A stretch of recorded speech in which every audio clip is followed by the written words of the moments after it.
I am super excited to share with you. I just came up with a brilliant, revolutionary idea to improve MS care across the entire United States. I'm going to accomplish this by removing injections off the formulary and not making them available to patients. Don't turn away, because that starts right now.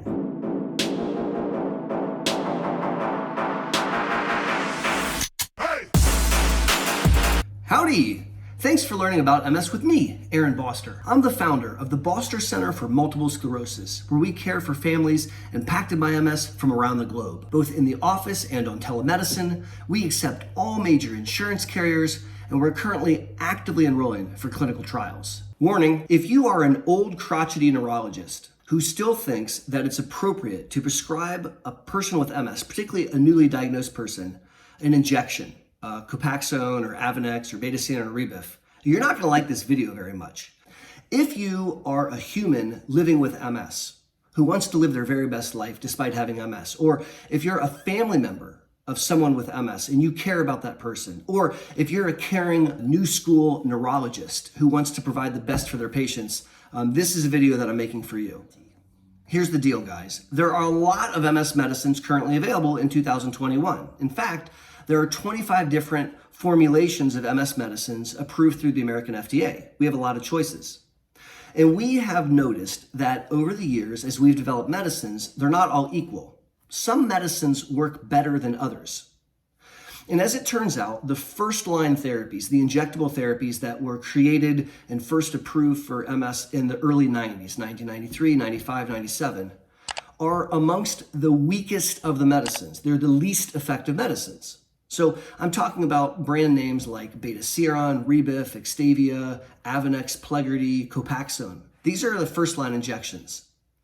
And when you study them, they're not very awesome. They decrease the frequency of an MS attack as compared to dummy drug by about 30%, which is not really all that impressive. And then you look at their ability to decrease disability progression, which is again about 30%, they're not very impressive. When you look at their ability to achieve NEDA, no evidence of disease activity, or the ability to slow brain volume loss, it leaves a tremendous amount to be desired. And so these medicines, they're the least effective that we have available here in the United States. And to make matters worse, they're every bit as expensive as all the other ones. So even though these drugs came out in the early 90s, so I'll use Copaxone as an example, when it came out, it was $8,000 a year.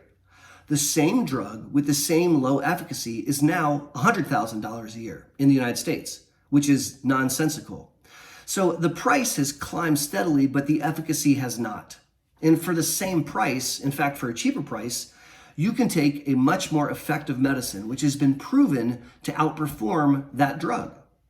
Because when you look at the Pepsi-Coke challenges, the comparative trials that have been done in approving many of the newer drugs, the pills and infusions, they were all pitted against these shots. Why? Because they're easy to beat.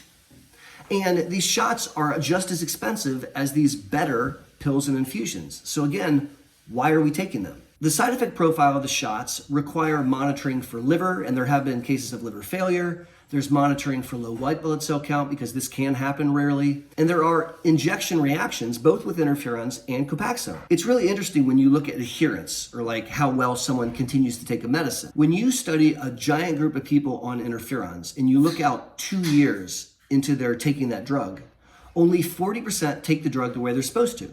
Now, that doesn't mean that 60% aren't taking the drug. It just means they're not taking it regularly the way that they're prescribed. I can tell you many, many times in my career, when I change drugs, someone will bring me in a giant bag full of shots. I'll say, where'd you get this? You told me you were taking your shots. I missed some. So here we have a group of drugs that stink to take. It's not fun to give yourself an injection, particularly if that injection gives you reactions or you feel like you have the flu and feel yucky. The injections aren't highly effective. They're not the most effective drugs out there. And they're every bit as expensive as these better drugs. So again, why the hey are we still using them? Now listen, there are people listening to me right now that are stable on those shots. Am I telling you to jump off your shot? No, I'm not. I think if you're already on the shot and you're determined to be a super responder, God bless, that's fantastic. And I wouldn't ask you to change your medicine. So if you're already on this shot and you're doing great and you're a super responder, that's fantastic. But if you're being offered this shot in the modern era, whether that be a brand new start or a switch. That's not okay with me, and I really don't think it's appropriate. That doctor is offering you a low efficacy medicine, which is more likely to allow you to have attacks and to accrue irreversible neurological disability with new spots on MRI and all the stuff that I really, really don't want to have happen to you. So here's my crazy idea. What if we removed all the shots off the formulary? We just took them off the table so they're not available. What would happen? Again, I want to grandfather in all the super responders that have done really well on those medicines, because there are like a couple out there. I think what would happen is patients with MS would be offered more effective medicines, and the price wouldn't change because the price is the same. And so without costing more money, I think we would result in better outcomes. Because those low efficacy shots aren't available, people would be on higher efficacy pills and infusions. They would have less attacks, they would have less disability progression, they would be more adherent because it's easier to take an infusion or a pill than a shot.